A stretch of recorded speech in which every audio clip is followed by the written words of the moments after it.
ఇటీవలే కురిసిన భారీ వర్షాలకు సంగారెడ్డిలోని చెరువులు నిండుకుండని తలపిస్తున్నాయని టీపీసీసీ వర్కింగ్ ప్రెసిడెంట్ జగ్గారెడ్డి అన్నారు. వర్షాలతో ప్రజలు తీవ్ర ఇబ్బందులకు గురవుతున్నారని చెప్పారు. సంగారెడ్డిలోని మహబూబాబాద్ చెరువును జగ్గారెడ్డి పరిశీలించారు. చెరువు గుర్రపు డెక్కలతో నిండిపోయిందన్నారు. దీంతో చేపల వేటకు వెళ్లేవారు ఇబ్బందులు ఎదుర్కొంటున్నారన్నారు. డెక్కలు తొలగించడానికి మిషన్ను ఏర్పాటు చేసినట్లు తెలిపారు. సంగారెడ్డి టౌన్లో చెరువు ఇది మహబూబ్ సాగర్ కింది బజార్ చెరువు. ఇప్పుడు దాదాపు ఈ 6 రోజుల నుంచి 7 రోజుల నుంచి భారీ వర్షాలతోటి సంగారెడ్డి చెరువు మహబూబ్ సాగర్ ఏతుందో బాగా అలుగు వారుతున్నది.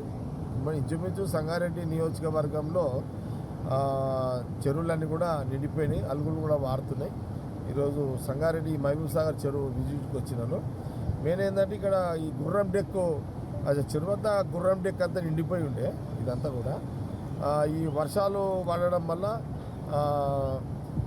మనకు ఈ చెరువు నిండిపోయిన మొత్తం అల్లుకపోయింది. మొత్తం అంతా చెరువు అంతా కూడా అల్లుకపోయింది గుర్రం డెక్కు. ఈ గుర్రం డెక్కు ఉండడం వల్ల ఇక్కడ ఉన్న ఈ బెస్త వాళ్ళకు చేపలు పట్టడము, చెరువులో దిగడం ఇబ్బందికరంగా ఉండే.